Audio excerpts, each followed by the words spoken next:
안녕하세요. 토요미스테리 디바제시카입니다. 1987년 6월 22일 밤 11시 영국 턴브리즈 웰스에 있는 한 아파트 건물 앞에 오토바이가 멈춰섭니다.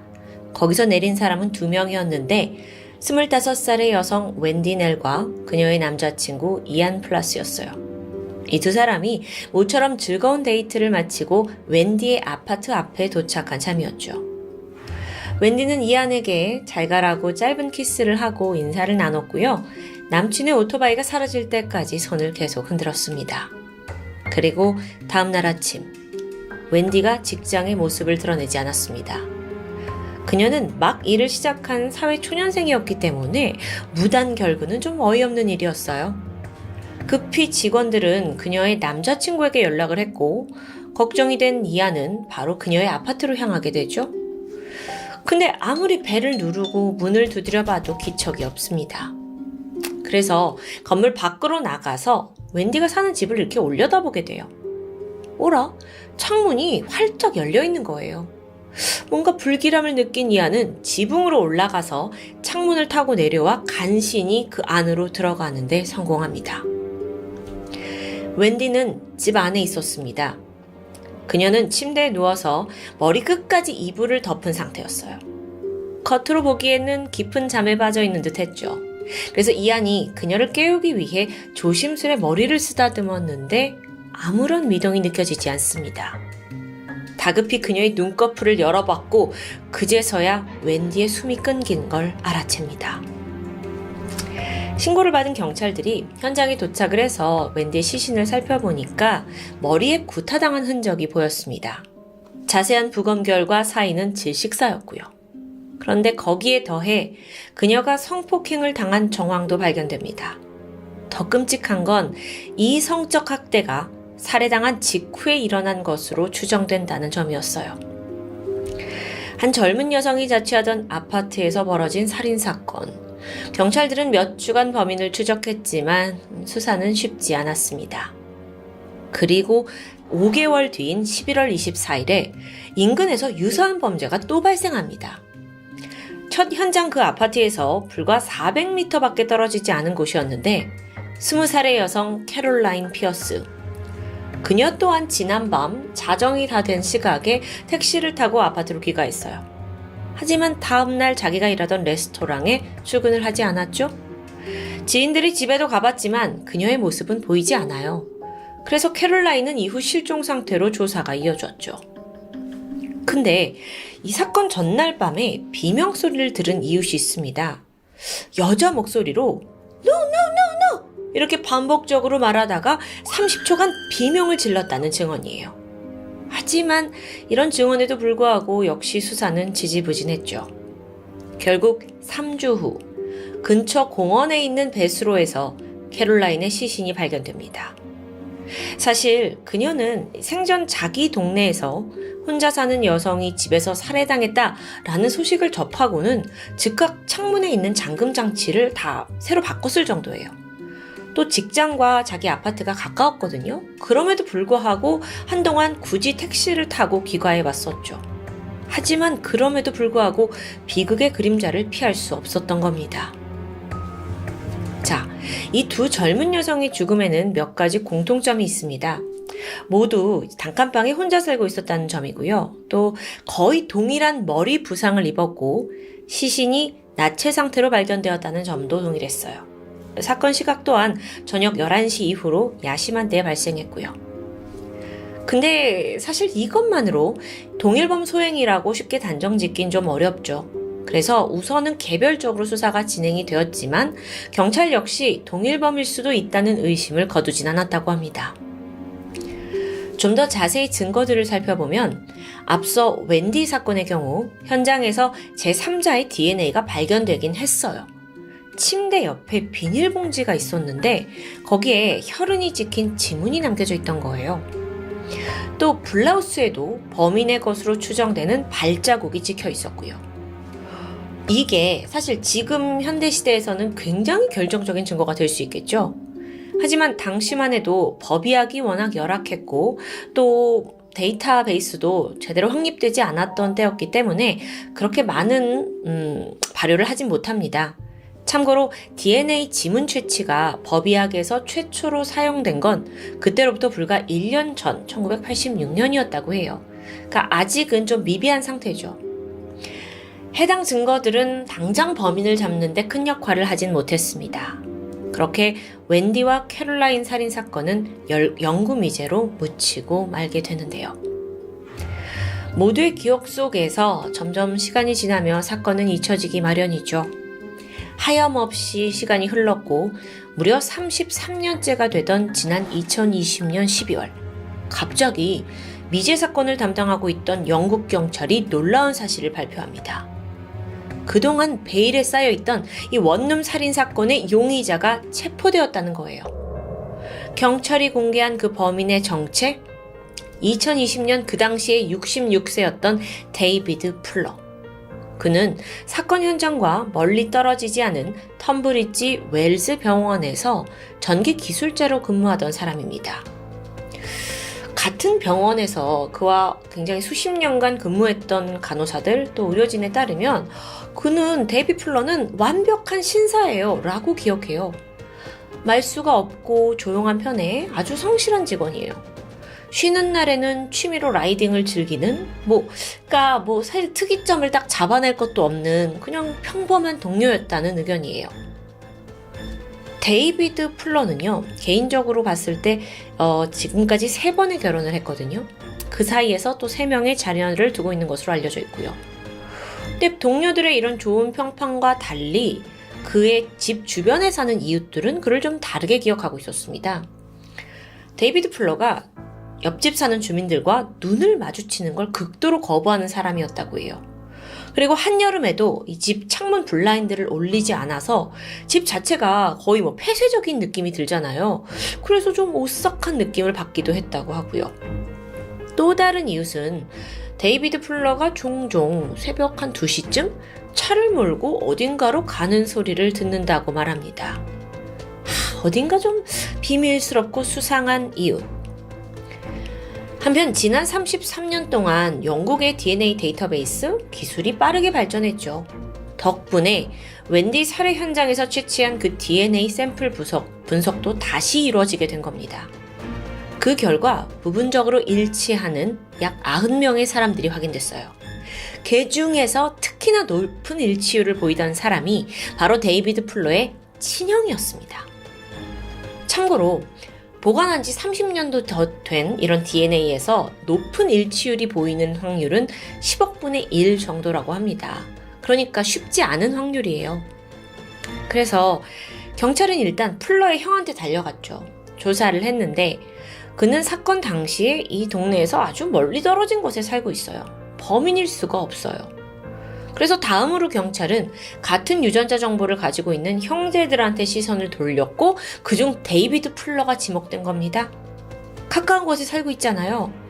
게다가 발견된 피 묻은 지문, 그 웬디 침대에 있던 지문까지 완벽히 일치하는 게 확인됐죠. 그 현장에 있던 그 블라우스에 있던 발자국도 중요한 증거였는데요. 최초 조사에서 발견된 신발 밑창을 보니까 클락스라는 브랜드의 운동화 모델입니다. 이걸로 어떻게 범인을 찾냐 싶은데 경찰이 풀러 가족 사진을 입수했어요. 그래서 하나하나 다 찾아봤죠. 그러다가 과거 80년대에 그가 동일한 클락스 모델을 신고 있는 모습을 확인합니다. 와, 이건 정말 경찰의 집념이 빛을 발하는 순간이겠는데요. 띵동. 경찰이 데이비드 풀러의 자택을 급습했어요. 33년 전 살해당한 웬디와 캐롤라인 사건을 아냐? 라는 질문에 무슨 소리 아니야? 나는 전혀 모른다고 부인했죠. 하지만 집을 수색해보니 서서히 충격적인 게 드러납니다. 풀러의 서재에 유독 수많은 컴퓨터 하드 드라이브, CD, 그리고 과거에 이제 옛날에 쓰던 플로피 디스크가 다 보관이 되어 있어요. 그래서 경찰이 이걸 수거해서 분석해보니 그 안에는 수천만 장의 성범죄 이미지와 영상들이 담겨 있는 거예요. 수천만 장이요. 근데 이게 포르노였냐고요? 아니요. 모두 풀러가 직접 촬영한 겁니다.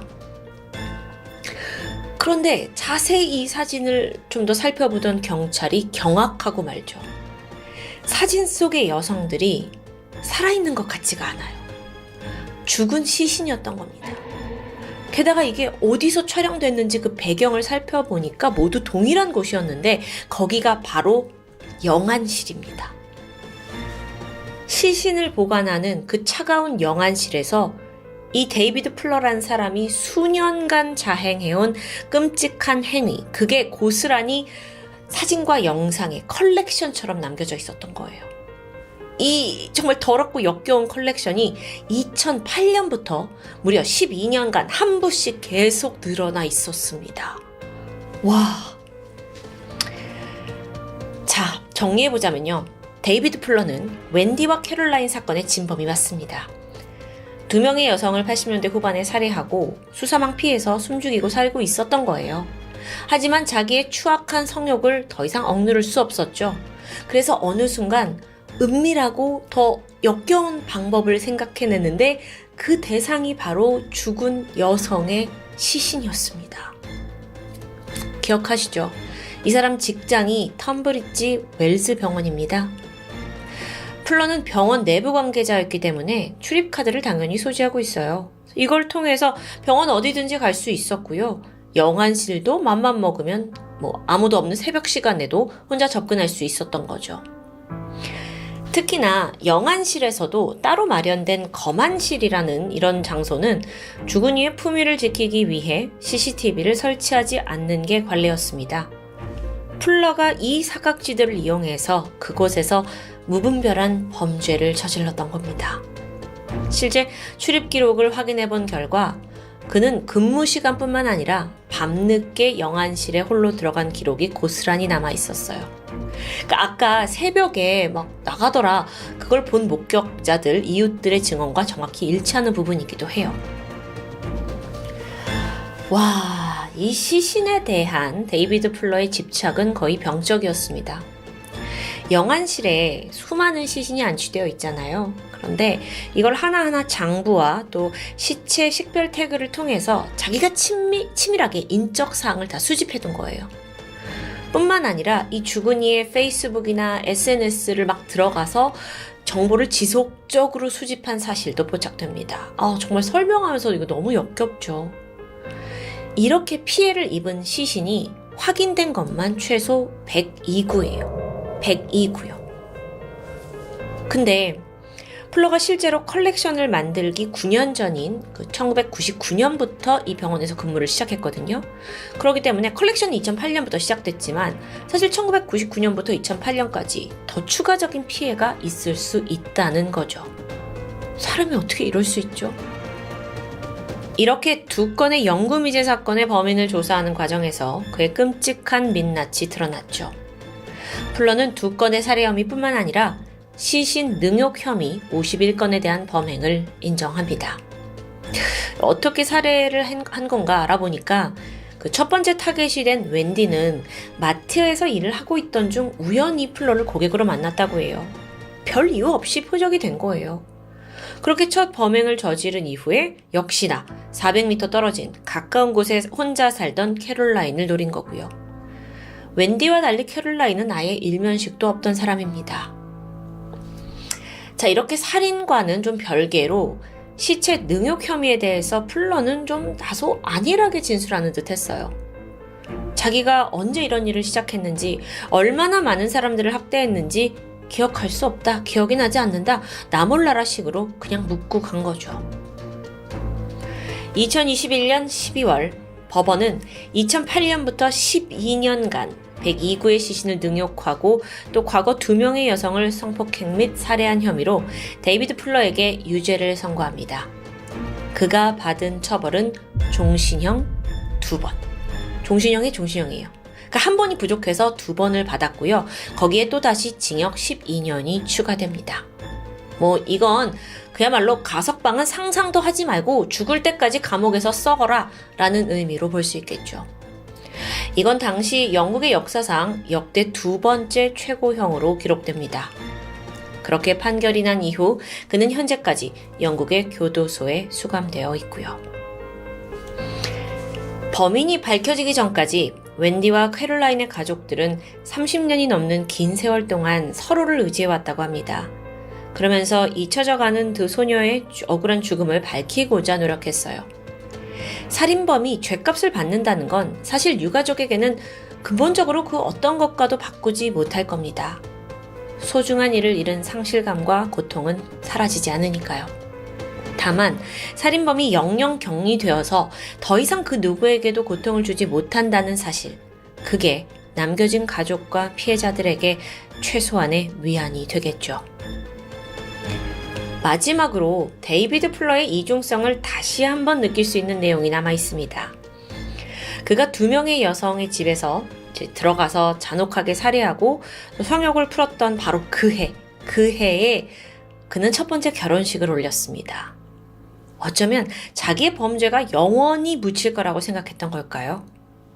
실제로 33년간 답을 찾진 못했죠. 제때 범인을 잡지 못해서 어쩌면 그에게 더 많은 자신감을 일으켜줘서 또 다른 백구의 시신 능욕 사건까지 이어진 게 아닐까 싶습니다. 이게 바로 미제 사건의 범인을 반드시 잡아야 하는 이유겠죠. 지금까지 토요미스테리 디바제시카였습니다. 안녕하세요. 토요미스테리 디바제시카입니다. 2017년 8월 미국 인디애나폴리스에 살던 33살의 여성 헤더 우크는 어느 날 갑자기 페이스북으로 낯선 메시지를 하나 받게 됩니다. 근데 내용이 무시할 수 없을 만큼 놀라웠죠. 나는 당신의 이복 형제입니다. 처음엔 스팸이라고 생각했어요. 그녀는 외동이었고 혹여라도 이복 형제가 있다는 건 말이 안 되니까요. 근데 문제는 스팸 같던 이 메시지의 내용이 꽤나 상세했다는 겁니다. 일단 헤더의 어머니는 과거에 불임 치료를 위해서 클리닉에 다닌 적이 있습니다. 거기서 인공수정을 통해 헤더가 태어났죠. 근데 이 메시지를 보낸 사람이 그 점을 정확하게 언급하고 있어요. 그래서 그때까지만 해도 헤더는 어머니의 병원 기록이 누군가에게 노출되었다 정도로만 생각했습니다. 하지만 메시지는 계속되었죠. 상대는 헤더를 설득하기 위해서 자신이 그녀를 어떻게 찾았는지 털어놓았습니다. 그건 다름 아닌 23andMe 덕분이라는데요. 자, 지난 2014년경에 미국에서 아주 대유행처럼 번졌던 혈통찾기 서비스입니다. 자기 DNA를 추출해서 이 해당 기관에 보내면 그것과 일치하는 회원들을 매칭해주는 시스템이에요.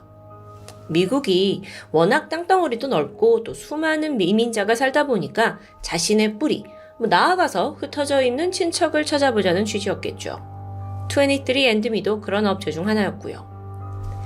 그러고 보니 헤더가 몇 개월 전에 재미삼아 이 사이트에 자신의 유전자 정보를 등록한 적이 있습니다. 그 결과 자신이 스코틀랜드인과 미국인, 아일랜드인 혈통이라는 걸 알게 됐어요. 근데 당시에 가까운 친척 찾기 링크는 그냥 무시해버린 게 생각납니다. 이쯤 되니까 메시지를 보낸 이가 누군지 궁금해졌죠. 헤더를 찾아낸 그 사람은 같은 나이인 33살 자코바 벨러드란 여성이었습니다. 보니까 살고 있던 지역도 같은 인디애나폴리스예요. 자코바는 10살이 되던 해에 부모님으로부터 자신의 출생에 대한 이야기를 들었습니다. 부모님이 아이를 갖기 위해 수년간 노력을 했지만 안타깝게도 계속 실패해요. 그래서 결국 병원을 찾았고 그 결과 자코바의 아버지가 불임이라는 사실을 알게 됐습니다. 그럼에도 부부는 간절히 아이를 원했고요. 그래서 찾아낸 방법이 바로 정작 기증을 받는 거였죠. 80년대 중반만 해도 이 불임 치료는 지금 같지 않았습니다. 정자은행 같은 게 체계적으로 존재할 때도 아니에요. 그럼에도 이 방법은 불임 부부들에게는 정말 한 줄기 빛과 같은데요. 또 마침 인디애나폴리스에서 인공수정 성공률이 높기로 유명한 의사가 있다는 소문이 들려왔죠. 그 의사는 도널드 클라인 박사였습니다. 클라인 박사는 불임 분야에서 권위가 높았고요. 또 게다가 독실한 교회 장로에 또 사회 이곳저곳에 기부를 하는 자선가로도 명성이 자자했어요. 그러니까 이 지역에서는 존경의 대상이었던 거죠. 자코바의 어머니는 클라인 박사와 상담을 받았고 남편과 가장 비슷한 사람의 정자를 기증받아서 인공수정을 하기로 결정합니다. 물론 그 기증자가 누구인지는 숨기는 게 원칙이에요. 그래서 부부는 그 기증자가 인근 병원의 레지던트다라는 사실만 알고 있었다고 합니다. 그리고 마침내 클라인 박사 덕분에 임신에 성공했고 자코바라는 딸을 얻게 된 거죠. 아이는 부부의 사랑을 듬뿍 받으며 성장합니다. 하지만 어른이 돼서는 자신의 진짜 아빠, 그러니까 생물학적인 친부가 누군지 궁금해질 수 있죠. 또 어딘가에 자신의 이복 형제가 있을 수도 있으니까요. 그때 때마침 혈족 찾기가 유행을 했고 자신의 DNA를 등록하게 되는데 얼마 후 유전자 검사 결과에 놀라고 맙니다. 아니, 그 사이트에 등록된 그녀의 형제가 무려 7명이에요. 그러니까 정확히 말하면 형제라고 볼 수 있을 만큼 유전자가 상당히 일치하는 사람들의 숫자가 7명이라는 거죠. 게다가 이들 대부분이 인디애나폴리스에 살고 있었다는데요. 자코바는 혼란스러웠습니다. 이복 형제가 많아야 한두 명 정도라고 생각했는데 7명? 당시 미국에서는 남성 1명당 정자를 기증할 수 있는 횟수가 3번으로 통용됐어요. 그러니까 아무래도 똑같은 아버지를 둔 자녀들이 너무 많아지면 안 되잖아요. 혹여 자기들끼리 남매인지도 모르고 결혼을 하게 될 경우도 방지해야 했고요. 찝찝했던 자코바는 어쨌든 그 이복 형제로 확인된 이들에게 연락을 취하게 돼요. 그리고 정보를 취합합니다. 그래서 공통점을 하나 알아내게 되는데 이들의 어머니들이 모두 클라인 박사의 병원에서 불임 시술을 받았다는 점이었어요. 게다가 이상한 사실은 또 있었죠. 이복 형제들의 출생 연도가 1979년에서 1986년까지 이 7년에 걸쳐 다양합니다. 이게 왜 이상하냐고요? 자, 이들 모두 익명의 레지던트 의사에게 정자를 기증받았어요. 그런데 생각해보세요. 레지던트 기간은 길어야 4년입니다. 그런데 왜 7년 동안이나 계속 정자를 기증할 수 있죠? 어딘가 앞뒤가 맞지 않았습니다. 자코바는 친부의 흔적을 찾기 위해 이복 형제들을 다 모았어요. 그리고 자신들과 같은 유전자 정보를 가진 사람을 더 넓게 찾아 나섰습니다. 그 결과 이들과 유전적으로 육촌 관계에 있는 친척 한 명이 결정적인 제보를 하게 돼요. 제 사촌 중에 인디애나폴리스에서 의사를 하는 사람이 있어요. 이름은 도널드 클라인이고요. 이 사람이 왜 또 나올까요? 자, 정리하자면 이복 형제의 유전자에는 공통적으로 도널드 클라인 박사의 DNA가 새겨져 있다는 겁니다. 근데 그때까지만 해도 생물학적 아버지가 그 사람이라는 건 확신하지 못해요. 왜냐면 담당 의사였을 뿐이니까요. 단지 그의 형제나 친척 중에서 정자를 기증한 게 아닌가라고 생각했습니다. 그리고 이들이 수소문을 하던 끝에 결국 클라인 박사와 그의 아내 사이에서 낳은 친아들을 찾아내는 데 성공해요. 그리고 그를 통해 클라인 박사와 직접 대면하게 되죠. 이때 클라인 박사가 말합니다. 맞아요, 여러분. 제가 여기 있는 8명 모두의 생물학적 아버지입니다. 에? 무슨 소리예요, 지금? 자기가 본인의 정자를 이용해서 그 어머니 환자들을 임신시킨 걸 인정한 겁니다. 그래서 왜 그랬냐? 라는 물음에 인공 수정을 할 당시에 적절한 정자 기증자가 나타나지 않아서 어쩔 수 없는 선택이었다고 주장해요. 그러면서 나는 그 불임을 겪고 있는 너네 부모를 위해서 도움을 준 사람이다 라면서 아주 뻔뻔한 태도였죠. 그러면서 이제는 더 이상 이복 형제가 나오지 않을 거니까 걱정하지 말라라는 여유로운 태도를 보이는데요. 이게 의사가 이렇게 여유롭다고 해서 당사자들이 과연 여유로울 수 있을까요? 아니죠. 그런데 이 질문을 주고받는 내내 클라인 박사의 태도 또한 당황스러웠습니다. 자신의 생물학적 자녀들과 만나는 거잖아요. 근데 아주 냉정해요. 그러면서 마치 취조를 하듯 한 명씩 돌아가면서 자기소개를 하게 시켰고요. 직업과 나이 등을 받아 적기까지 했죠. 마치 실험자들을 보는 그런 눈빛으로요. 이걸 본 자코바가 그냥 넘어갈 수 없었습니다. 그래서 언론에 공개를 하기 시작했죠. 의사가 환자의 동의도 얻지 않고 자신의 정자로 인공수정을 해서 임신을 시켰다? 이 충격적인 내용이 퍼져가기 시작했고요. 그제서야 인디애나주 검찰에도 진정서가 받아들여집니다. 그러면서 이때 자코바가 TV 인터뷰를 하나 진행하게 돼요. 아니, 그런데 운명적으로 이 인터뷰를 통해서 또 다른 사실이 밝혀집니다. 이번에도 인디애나폴리스에 살던 여성 줄리 하몬. 우연히 자코바의 인터뷰 영상을 보던 중에 뭐라? 저 여자 나랑 왜 이렇게 닮았지? 라는 생각을 하게 됩니다. 그래서 내용을 들어보니까 의사가 자기 정자로 인공수정을 했대요. 그러고 보니까 줄리 역시 브림 클리닉에서 인공수정을 통해 태어났다고 들었습니다. 그래서 즉각 어머니한테 가서 엄마 이거 보세요 하고 불안감을 토로해요. 근데 이때 엄마는 딸을 안심시켰습니다. 얘야 우리는 그런 걱정할 필요 없다. 왜냐면 우리는 분명 너네 아버지의 정자를 추출해서 인공수정을 한 그런 결과다 라고 안심시켰는데 줄리가 여전히 찝찝했죠.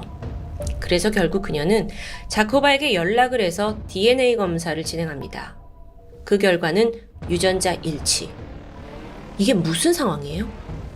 그러니까 도널드 클라인의 정자로 태어난 게 줄리라는 겁니다. 아니 아버지 정자를 받았다고 했는데?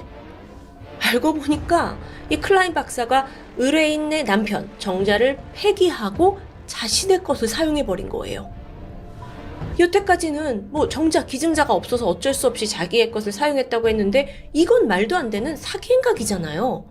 게다가 한 가정의 뿌리를 흔드는 엄청난 사건입니다. 그게 밝혀지니까 줄리 아버지? 30년 동안 키워온 내 딸이 친딸이 아니라는 걸 알게 된 거 절망합니다. 또 어머니 다이애나 역시 나도 모르게 타인의 정자를 받아들인 것에 대해 마치 성폭행을 당한 것 같다면서 괴로워했고요. 줄리 또한 이 정체성에 대한 굉장히 혼란스러운 시기를 보내야 했습니다. 당연하죠. 저는 이런 막장 같은 일이 벌어졌다는 게 너무도 믿기 힘든데요. 아니 도널드 클라인 이 사람은 도대체 얼마나 미친 사람이기에 이랬느냐 좀 알아볼까요? 겉으로는 아주 평범한 엘리트였습니다. 인디애나 의과대학에서 박사학위 땄고 또 1979년에 브림 클리닉을 열게 되죠. 사생활적으로는 아내와의 사이에서 2명의 자녀가 있고요. 그와 함께 일했던 동료들에 따르면 늘 냉정하고 일에 몰두하던 사람으로 기억합니다. 굉장히 과묵한 편이었는데 업무적인 것 외에는 간호사들과 농담조차 주고받지 않았다고 해요. 자, 그랬던 그가 이 업계에서 어떻게 유명해졌느냐? 이 사람만의 그 마케팅 방식이 뭐였냐면 당신들을 위한 인공수정에서 나는 신선한 정자만을 사용한다 라는 특별함을 강조했기 때문이에요. 자, 그 당시만 해도 정자를 냉동시키는 기술이 그닥 발전하지 않았죠. 그러니까 실패율도 높고요. 그런 와중에서 이 신선한 정자, 클라인의 병원은 바로 길 건너편에 있는 종합병원에서 레지던트 의사들의 그 정자를 직접 공수해 온다고 알려져 있었어요. 그래서 실제로 이 병원에서 일하던 직원들이 병원에 달려가서 기증자의 정자 샘플을 얻어오기도 했고요. 자, 근데 뭐가 문제냐? 도널드 클라인이 그걸 자신의 것으로 모두 바꿔치기 했다는 겁니다. 소름 돋죠. 자, 그래서 그때 당시 환자들의 기억을 한번 회상해 볼게요. 일단 이 시술에 인공수정 시술에 앞서서 여성 환자들이 그 한 방에 20분간 혼자 대기하는 시간이 있었다고 합니다. 자, 그런데 신선한 정자를 이제 자궁에 주입시키기 바로 직전의 타이밍이죠? 근데 클라인 박사가 그 20분 동안 바로 옆에 있는 자신의 사무실에 있었는데 그가 그때 무엇을 했는지는 굳이 설명하지 않아도 될 것 같습니다. 당시 환자들도 몰랐고 그 병원에 일하던 간호사들조차 이런 추악한 행위를 알아차리지 못했다고 하는데요. 계속 클라인의 명성은 올라가만 갔죠. 신선한 정자를 주는 사람으로서요. 그렇게 2009년까지 그는 쭉 자신의 명성을 지켜왔습니다. 다시 사건으로 돌아와서 도널드 클라인의 셀프 정자 기증이 큰 이슈로 떠올랐고요. 결국 검찰 조사로 이어졌어요. 그리고 정밀 수사가 진행됐는데 그 과정에서 도널드 클라인 박사의 정자로 태어난 사람이 무려 48명까지 늘어납니다. 이들 모두 유전자 검사를 받기 전까지 출생의 비밀을 전혀 알지 못했어요. 그들의 부모 또한 마찬가지였고요. 특히나 줄리처럼 내 아버지의 정자 대신 클라인 정자가 이용된 경우는 그런 경우의 충격은 상상할 수조차 없죠. 2016년이 되었고 끈질긴 추궁 끝에 결국 클라인 박사는 자신의 혐의를 인정합니다. 자신의 정자로 환자를 임신시켰다는 사실이요. 그렇게 조사를 해보니까 그 기간이 무려 1974년부터 87년까지 13년에 달했어요. 그나마 80년대 후반부터는 서서히 정자은행이 도입됐잖아요. 그래서 수법을 사용하지 못한 것으로 보여요. 자, 이렇게 혐의가 밝혀졌고 범죄도 인정했습니다. 그런데 대반전이 남아있죠. 당시의 인디애나주 법률상 이런 행동을 처벌할 만한 법적 근거가 없었습니다. 그래서 피해자들은 도널드 클라인을 성범죄로 기소하기 원했어요. 근데 이게 법적으로 성립이 되지 않아요. 실제 성관계가 있던 건 아니니까요. 그래서 죄를 물을 방법이 없어요. 그나마 1차 검찰 조사를 했을 때 진술을 거짓으로 했다라는 혐의만 인정되면서 그에게는 사법방해죄가 적용이 되었고 그걸로만 기소가 되죠. 자, 그럼 재판 결과가 어땠냐고요? 법정에서 일단 그 증언자로 나온 생물학적 자녀들이 내 인생을 저 사람이 다 망가뜨렸다라고 눈물로 호소했지만 이건 받아들여지지 않았습니다. 왜냐면요, 사실 근본적으로 이 재판 자체가 거짓 진술을 했냐 안 했느냐의 문제예요. 그러니까 사실 그들의 증언이 그렇게 효력을 발휘할 수가 없는 거죠. 병원에서의 사기극은 아예 다른 문제라는 겁니다. 그래서 판결은요, 판사가 이 사람이 이제 80세를 앞둔 고령이고 또 지역사회에서 존경받는 장로이자 또 자선 사업가였기 때문에 그에게 결국 65만 원의 벌금형과 1년의 집행유예를 선고합니다. 그러니까 65만 원만 내면 끝이라는 얘기예요. 재판이 벌어진 이후 2018년 그는 의사 면허를 포기하고 은퇴를 한 후에 현재는 조용히 노년을 보내고 있다고 하는데요. 이 사건도 충격이지만 재판 결과가 더 충격이었습니다. 현재 도널드 클라인은 과거 진료 기록을 모두 폐기한 상태입니다. 그래서 정확히 그가 몇 번이나 이런 일을 벌였는지 알 수 없어요. 하지만 이후에도 피해자들은 계속 나왔죠. 2022년 5월 기준 도널드 클라인이 아버지로 확인된 사람만 총 94명입니다. 94명이요. 제가 이 토요미스테리 토미에서 1300여 건이 넘는 여러 가지 사건 사고들을 다뤘지만 정말 이런 건 처음입니다. 이쯤 되니 궁금해져요. 왜요? 왜 그랬을까? 도널드 클라인이 이런 행각을 벌인 근본적 이유, 이걸 단순히 성적 쾌감이라고 보긴 좀 힘들어 보여요. 그럼 혹시 더 많은 후손을 남기기 위해서였을까요? 그나마 유력한 가능성 중 하나는 그의 신앙과 관련되어 있습니다. 사람들이 추정을 하길 그가 퀴버풀이라는 사이비 종교와 연결되어 있다라고 가능성을 제기했는데, 이 퀴버풀이란 단체가 최대한 많은 후손을 생산해서 종교단체의 범위를 확장하는 걸 목표로 하고 있었다고 해요. 또 동시에 백인 우월주의 성향도 가지고 있었고요. 그럼 좀 뭔가 이해가 되죠. 또 다른 가능성도 제기되었습니다. 일각에서는 클라인이 젊었을 적에 실수로 어린 소녀를 차에 치여 숨지게 한 사고가 있었다라는 걸 끄집어냈는데요. 사실 그가 교회에서 이 사고로 인해 내 인생이 바뀌었다라고 몇 번이나 말을 한 적이 있어요. 그럼 혹시 그때 죄책감으로 아이를 많이 만들어내고자 했던 건 아닐까요? 이렇다 저렇다 해도 여러분 진실은 알 수 없었습니다. 왜냐하면 끝까지 클라인이 모든 의혹에 대해 입을 굳게 다물었기 때문이에요. 왜 환자들을 속여서 이런 기이한 범죄를 저질렀는지 미궁에 빠져 있습니다. 어쩌면 그는 정말로 자신의 정자를 이용해서 불임 환자들을 진정으로 돕고 있었다고 이런 망상에 빠져 있었을지도 모르죠. 남겨진 사람들, 즉 클라인의 생물학적 자녀들은 지금도 큰 고통 속에서 살고 있습니다. 이게 왜 그러냐면 다들 비슷한 지역에서 태어났잖아요. 그래서 지역사회 한 반경 40km로 아주 범위가 좁습니다. 그렇다 보니까 혹시 내가 만나고 있는 사람이 아니면 나의 배우자나 파트너가 나와 같은 DNA를 가진 사람이 아닐까? 이런 트라우마를 겪게 된다는 거죠. 실제로 자녀들을 같은 학교에 보내면서 학부모로 알고 있던 여성 둘이 이복 형제로 드러났습니다. 이게 소름 돋죠. 그래서 진짜 문제가 뭐냐면 이 두려움이 이번 세대에서 끝나는 게 아니라 그들의 자녀 세대까지 이어진다는 점입니다. 또 다른 문제도 있는데요.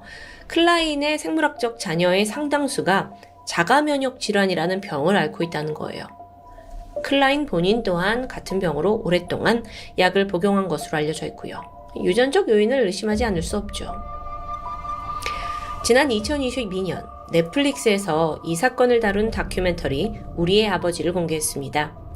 그나마 이 사건을 통해서 이제 사건의 심각성이 인지됐고 인디애나주에서는 불법 정자 수정을 아예 금지하는 법률이 제정됐어요. 하지만 미국 전역에까지는 아직 아닙니다. 최근 미국에서는 불임 환자에게 몰래 자신의 정액을 주입한 의사 40명이 추가로 기소되었습니다. 여전히 클라인 박사의 자녀 수를 뛰어넘은 의사는 없죠. 요즘 미국에서는 어버이날이나 크리스마스 시즌이 되면 혈족 찾기 서비스에 등록하는 게 유행이라고 해요. 이렇게 새로운 사람들이 자신의 DNA를 제공할수록 앞으로 피해자의 숫자는 더 늘어날 수 있겠죠.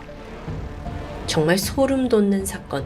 지금까지 토요미스테리 디바제시카였습니다.